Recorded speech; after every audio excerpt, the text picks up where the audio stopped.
Welcome back to Donington Park. I'm Paul Marcel, and there is Mark Lemmer coming up to take his pole position for this 10th round of the National Saloon Cup. Well, Lemmer with the victory there in round 9. We saw that just a few moments ago, and Mark Lemmer, of course, started off his campaign very nicely indeed with a win at the opening round at Silverstone. Simon Harrison continues to lead the championship, but his advantage now is just 12 points over Mark Lemmer. And on the third row, on the inside there, it's Tony Rukkinen, a race winner in the 8th round at the Silverstone Grand Prix meeting, and on the outside of him, David Shaw with the low Nissan Primera in the championship. David Shaw's also had a victory. He won the 2nd round at Thruxton way back in April. Now, the rain has really come down hard here in the last minute or so, and that's why all the teams have carried out their equipment onto the grid. They've been given permission by the championship regulators to change to wet tyres. It's declared a wet race officially, and so that means they're given the chance to put on those treaded tyres. Normally, of course, they run with slick racing tyres. Well, the crowd have taken under the cover of the grandstand, and who can blame them for that? You don't want to be sat out in the sopping wet unless you can help it. But Roger Moe, that's the view he'll have from the inside of row 3. There's the red lights. Watch them on the left-hand side. Green, and away we go. A good start from Roger Moe.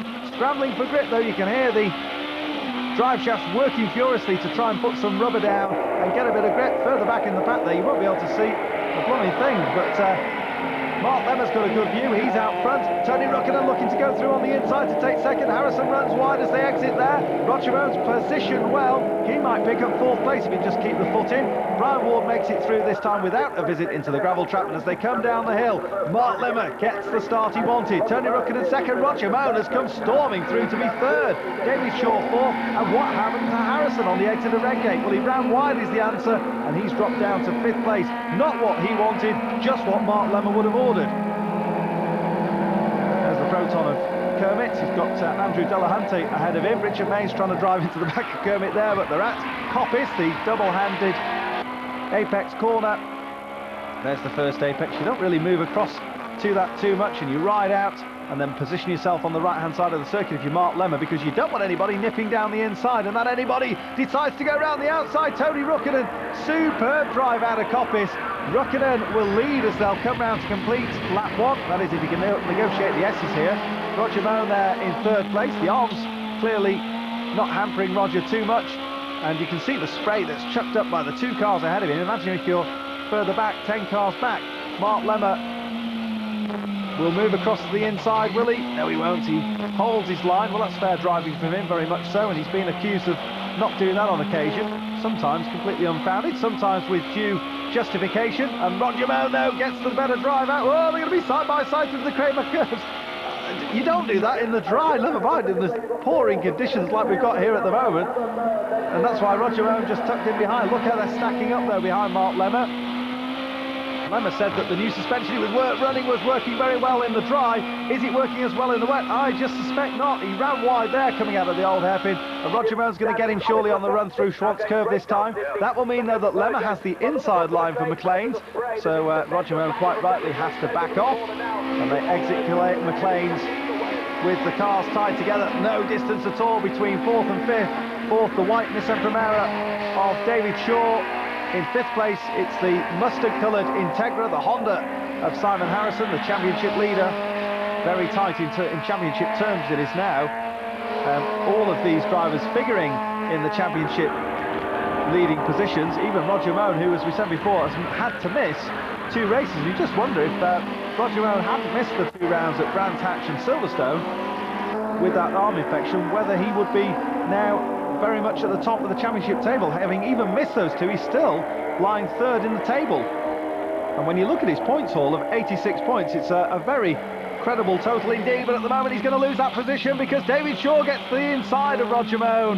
So Shaw then up into 3rd place. You can see up in the distances, Tony Rukkinen continues to lead. Mark Lemmer there in 2nd place.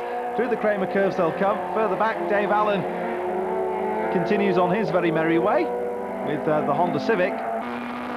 Honda very dominant in this championship, of course, with not only the Civic, Mark, but the Integra which is there in 2nd position at the moment, but is about to go back to 3rd, I think, because David Shaw's side by side with Mark Lemmer. They rub handles as they go through McLean's. I don't think there was any intent there from, oh well, clearly Mark Lemmer feels so. He was muscled out of that corner, but I think he left the door open. That was the problem for him, and David Shaw wiped his feet and walked on through and said, thank you very much, second place will do me nicely.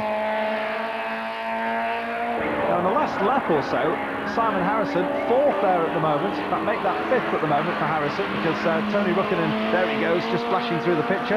David Shaw second. Oh, contact there with Roger Moan. Roger Moan gets into the side of Mark Lemmer. He's sideways and he's squared up by Roger Moan.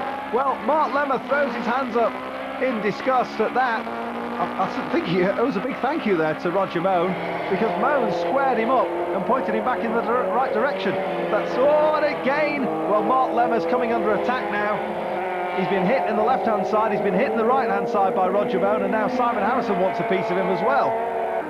Lemmer, of course, is at the disadvantage, as I mentioned earlier when we were looking at round 9, of having that one championship round ban hanging over him for a judgment that was made here this weekend at Donington based on the Silverstone race. But this man here at the moment, Dan Eaves, is flying through the field. Dan Eaves started way back on the grid on the 8th row, and he's been working his way sure-footedly through these very damp conditions. Here's the incident again. Roger Moan, look out, Lemmer there is at 90 degrees the other way. Roger Moan keeps his foot in because he knows that'll square Mark Lemmer up, but Lemmer has due justice to be very, very unhappy with that. But nevertheless, it saved him spearing off into the tyre wall and the Arco, because believe you me, if he'd got onto the grass coming out of Goddard there, that's exactly where he would have ended up. Now, here's Dan Eaves going for a position on Simon Harrison. Dan Eaves takes the place away from Simon Harrison, and Harrison caught napping there. The door was open again. Eaves walked up, rang the doorbell and said, can I just come through there, please? Now, let's just recap where we are. David Shaw having found his way through into second place, and Mark Lemmer's lost that position to Roger Moan after the muscling going on at Goddard, although there might be more to do about that. Now, Rukkinen is continuing to lead this race. David Shaw, having got past Mark Lemmer on the previous lap, has strolled away from the others, and that sees the battle here for Dan Eaves, who's charging through the field. Remind you again, Eaves started back on row 8. He's now going for 4th place, and at Coppice he's got to the inside of Mark Lemmer. Mark Lemmer's getting a real battering and bruising here. Now, I think it's really unsettled him, you know. We know he's got the pace, but I wonder whether, in fact, that new suspension we were talking about before is causing him problems, because he's going to come under attack from Simon Harrison. Now, this is about championship positions. Harrison, remember, leads the championship. Mark Lemmer gives way to Harrison. Harrison had the corner, to be fair, and Lemmer let him go through. I think that was a wise decision, because otherwise they'd have both ended up in all sorts of drama. So, out of picture, Tony Rukkinen leads. David Shaw still in second place. Roger Moan in the red car is third. Dan Eaves is fourth. Further back, that's Barry Barnes, and he'll come through to complete another lap. Barry Barnes, incidentally, with Kevin Hicks right behind him in the Honda Civic, and lights ablaze on the Ford Escort. There is Kevin Hicks. Hicks looking to get through. I think this time he's looking to try and continue to more speed on there. They'll get on top of the crane and curve side by side. Oh, Hicks thinks so. Perhaps not. See, you get a bit more of a run-off area through the old hairpin, but Dan Eaves wants the place away from Roger Moan, and Roger Moan is under pressure from Dan Eaves. Eaves in the yellow Peugeot will ride now with Roger Moan. Look how he moves across to the inside. Did he get across quick enough? He didn't, because Dan Eaves slots on through. Dan Eaves is the man on the mission at the moment. He's the one who's charging through the field, cutting through it like the proverbial knife through butter. Now, here's Brian Ward. He's been in the wars. Watch him on the grass. He's a complete passenger. He's hoping the gravel trap will rub off some of that speed. Unfortunately for him, it does, because just the other side of that trap, as you'll see in a moment, is a tyre wall which can seriously damage your wallet by bending metal all over your car. It can do a lot of damage to you as well if you go in there quick enough. But Brian Ward has managed to extricate himself from the gravel trap. Having said that, he's parked the car, so perhaps a breakage there for Brian Ward, which has caused him to retire from the race. We're back though with the race leaders, and Tony Rukkinen has been caught by David Shaw. Rukkinen, this is a battle for the lead. Rukkinen in the yellow Peugeot, and David Shaw going up the inside as they come into Goddard. Shaw with a classic manoeuvre through into Goddard. He'll exit the S's as the new leader and will complete 8 laps of the 10. Tony Rukkinen, though, trying to fight back. Further back, they're fighting it out for position between the 2 leaders in the championship. Simon Harrison in 40 on the outside, and Lemmer goes through. Lemmer picks up his position. Here's David Shaw, very late on the brakes, and he gets the car sideways. Shaw's going to lose the lead. Well, oh, poor old David. All that hard work's come to naught. Tony Rukkinen, cool as a cucumber, back into the lead. Now, Mark Lemmer's got a clear track ahead of him for some way, for the first time in a few laps, because he's been tucked right in behind Simon Harrison, who's been kicking spray up in his face. And Lemmer just running wide there. Has Lemmer got a problem? No, he hasn't. I just thought he slowed for a minute. You can see how you drop down the Craner curve, swing it across the left-hand side, and the car really wants to continue moving out to the right there onto the grass. You've got to be just so much on the balance of this car, which Mark Lemmer clearly is at the moment. He's got Simon Harrison now 2 or 3 car lengths back to him, so did Harrison go off too early? 2 laps remaining at the completion of this one. They're coming round to finish off lap 10, and here comes David Shaw at the inside again. It's that same manoeuvre he tried to pull a couple of laps back. It didn't finish off for him because he lost the lead, of course, at Redgate, but this time David Shaw does go through. Tony Rukkinen gets 2 wheels on the grass in trying to retaliate. Look at them now, absolutely as one down to Redgate. Tony Rukkinen has to pull out so he can see what the heck's going on in front of him. David Shaw does hold the car together this time, and Rukkinen can't remount a challenge. So David Shaw is the new leader, and he's held on to it this time.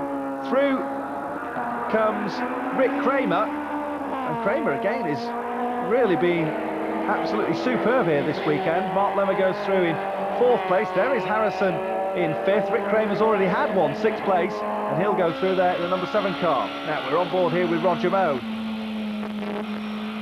This is down through the Craner curves. Andrew Delahunty is the back marker up ahead. Roger Moe will get to the inside. Well done, Andrew Delahunty, for keeping out the way, and Mark Lemmer, I'm sure, will find his way through without too many dramas as well. Ooh, nearly. That's the problem with the spray, you see. You don't know what's coming up behind you.